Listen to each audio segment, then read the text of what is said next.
everybody. I'm Larry Ridley, and this is the NFL on EA Sports. The running game will be a focus today. The Ravens have the best rush defense in the league, and they're going up against the Texans, who will try to avoid becoming one-dimensional.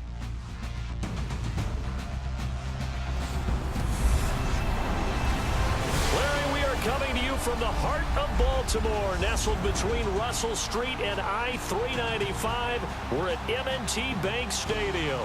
Nothing like the fanfare of introductions to an NFL game, and that was in evidence a moment ago. Fireworks, pyrotechnics, you name it, this crowd is ready as their guys get set to match up between the Houston Texans and the Baltimore Ravens.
comes Houston. These guys had to punt their last possession, and that's become too familiar of a refrain. Too many of these drives just wound up going nowhere. But you know how in baseball, when the pitcher gets a base hit and he's on base, they bring his jacket out to him to keep him warm? A lot of times the punter goes to the sideline, puts on sweatpants or a wrap over his leg to keep it warm. He might need a massage from the trainer right now from all the work he's getting. Usually the offense has an answer to anything a defense throws at them, including a safety valve. And that's what they did on that play. They went there, but the defense still made an excellent play and held them to no gain. Here's Goff. And Gresham's got it over the middle. And they're able to get this one across the 35. That's good for a Texan first down, a 12-yard pickup. Tell you what, he's been able to put the ball in some tight spots all game long. That throw, no different. Yeah, a lot of people would call it a gutsy type of a throw. I think he looks at it as, I can do it, so it's not that big of a deal to me. I'm going to keep firing. And no escaping this time as he'll go down. They got him for a sack. Jordan Jenkins not dropping into coverage. He comes on the blitz and takes him down for a loss of 9. That's their first time getting to the quarterback, sack number 1. And, you know, they had 5 last week, I'm remembering. And you have to find a way to slow down the pass rush, not necessarily with just protecting your quarterback, but you show them a lot of different looks, and they did that in the first half. You know, different angles, different things to slow down the speed. They got to him here in the second half. Now they've got to come up with a counter to that and maybe do something different. He's going to flip one out here to his running back. Give him 9 on the play, and it'll be 4th down. That's certainly playing down and distance very well by the defense, isn't it? Take whatever you want underneath by all means. Desperation time for Goff on 4th. And he's got Gresham. And he is out of bounds, just a yard or 2 shy of the 30. They get 31 yards that time. And it's good enough for a Houston first down. And they pick up the first down on a 4th down play. I don't know if the defense relaxed because they thought maybe they'd stopped them on 3rd down, or if they just didn't protect the sticks very well. But, boy, that's a big-time pickup right there. They'll look to throw. Time for a break. We're back to see what happens after this. So it's Texans football as we welcome you back. They come up on a 2nd down now in a game that looks like it's going to go down the wire. He'll look to throw. And he will avoid the contact as he slides to a stop. 6 yards on the pickup, and they're going to have a 3rd down. And they're trying to line up quickly here. Goff urging them on. Back to throw. And he's caught on the sideline, but he's not going to have a first down. They say he was out of bounds, so a big call there that brings up 4th.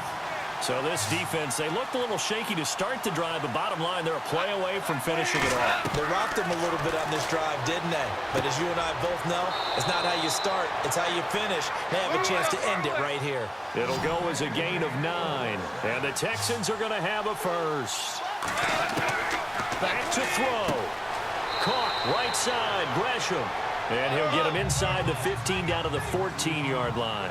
The completion good for 3, and it's 2nd down. I think it's okay there. They didn't get a whole lot on that play, but it's nice to have a safety valve that's built like this guy. Big target, guy you can spot pretty easily. Put it on him when your other targets aren't open. And he's able to work it here to the 8-yard line. 6 yards is the pickup, and that'll lead to a 3rd down. He's back to throw. And this is caught. Touchdown. And they've taken the lead here in the final minute.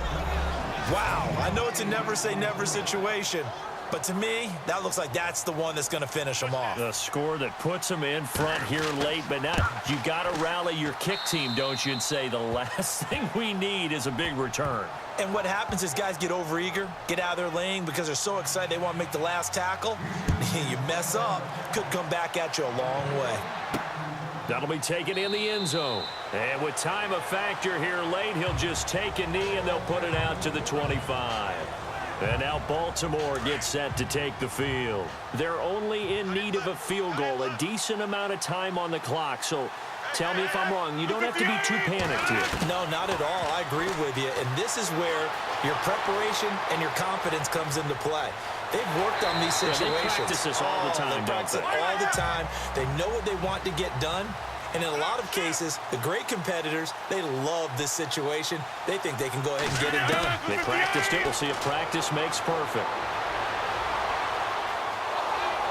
And he can't get a throw off. He's taken down. What a huge play at this point in the game.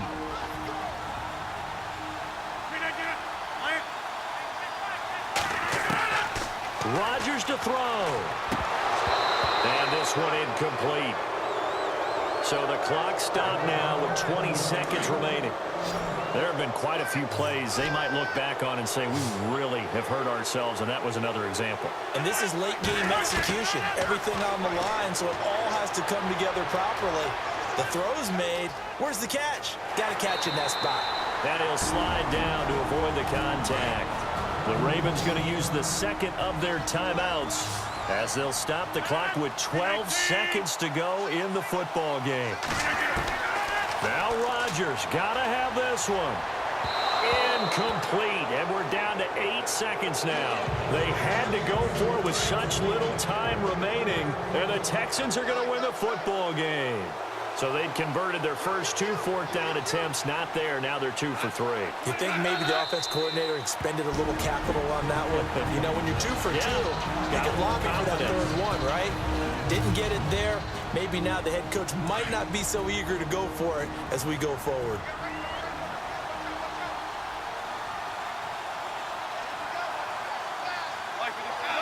Goff with a kneel down here, and that should put a conclusion to this one.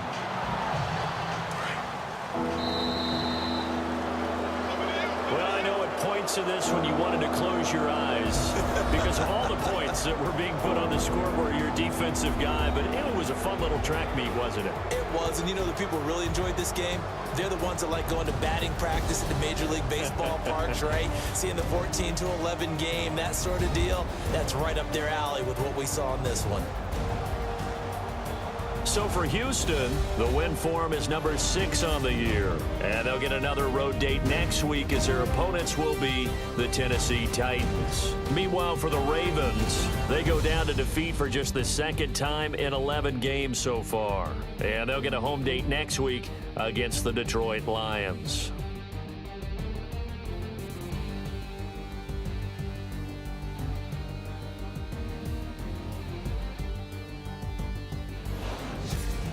So that's a wrap. For Charles Davis, I'm Brandon Gaudin. And this has been a presentation of the NFL on EA Sports. For more, check us out at easports.com.